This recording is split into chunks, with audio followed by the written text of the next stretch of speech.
When he said, I'm going to die, the people that were on top of his head were saying, you're not going to die.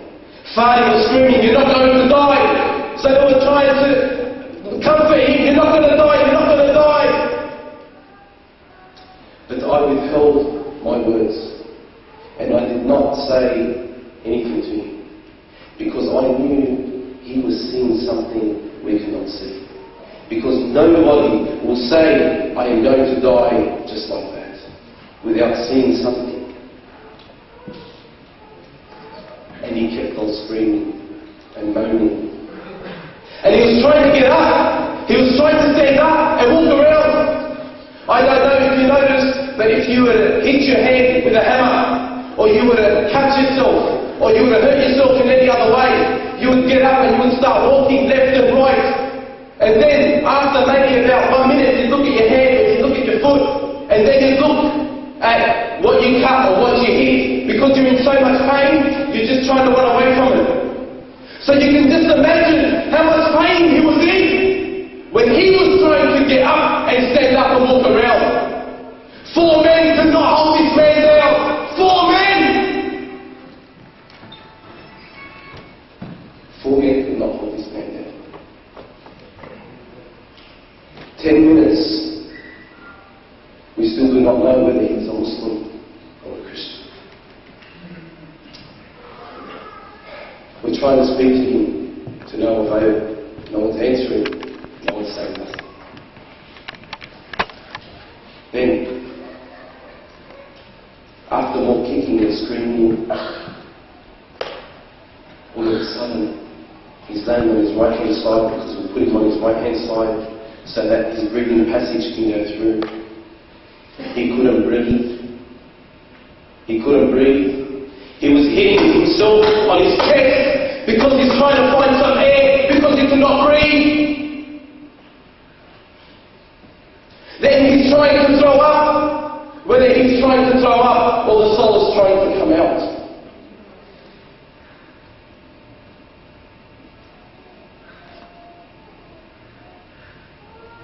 And then he laid back down. He went. We thought maybe something was going on here. Maybe he died, maybe something.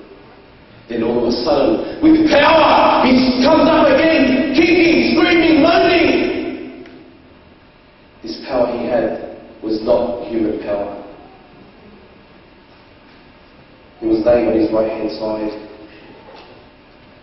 until all of a sudden we hear Allah. Allah. Allahu Akbar. Allahu Akbar. Allah. And when he said that, we could not hold him. He started kicking, throwing his arms around until he ended up in an upright position in a 90-degree angle. Where once his head was no longer with the other people, his head was right next to mine. And then when he said Allah, I said Allah Akbar, this guy's a Muslim. And then all of a sudden a wave of Iman entered my heart. And then automatically I fell in love with this brother, because he is my Muslim brother, and I love him for the sake of Allah subhanahu wa ta'ala. And this is how every Muslim should be towards his Muslim brothers and sisters. You are not a true believer until you love for your brother what you love for yourself. And at this time, he was in most need for his Muslim brother to be next to him. He got up into 90-degree angle. I said, Allah Akbar, this guy's Muslim. And then I pushed the guy away from me.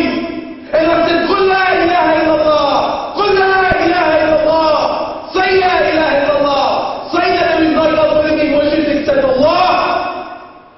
A word which, if one utters, he is promised paradise. For the Prophet sallallahu alayhi wa sallam said, whoever's last words were la ilaha illallah enters paradise.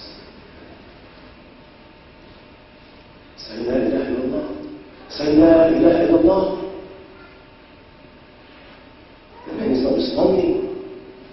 The man is in pain. The man is in agony. Say, La ilaha illallah. Say that there is no God worthy being worshipped except Allah. He wasn't answering. What was he doing? His eyes were about to pop out of his eye socket, looking up towards the sky, looking around like this, looking to his left, looking to his right. And all saying, say, La ilaha illallah. And he's looking to his left and looking to his right. What will enter your head at this point in time? You're trying to tell a person to say, La ilaha illallah. When he stands in another world, he's seeing things which you cannot. He's seeing the angels of death coming to take his soul. So when I say La ilaha illallah, is he really paying attention to me, or is he really paying attention into what he is seeing? Because what he is seeing he's never seen before in his life. So when you see something unbelievable in your eyes, you do not tend to hear what anybody is saying next to you. What was he thinking at that moment of time? Was he thinking, did I pray my prayers on time? Was he thinking, maybe I shouldn't have backbited this brother, or maybe I shouldn't have backbited this sister?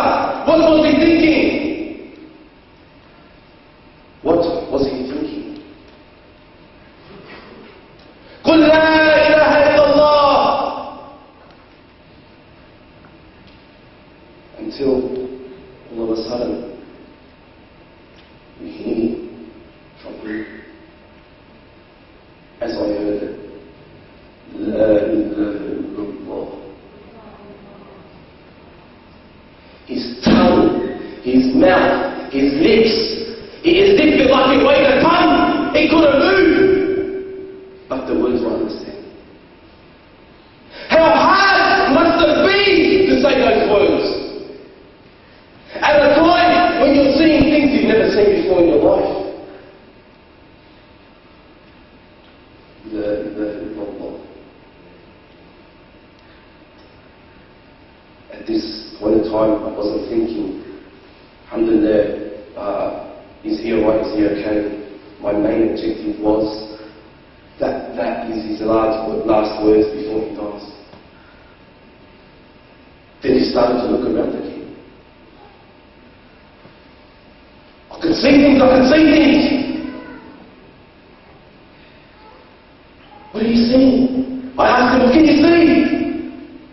He said, I can see blue.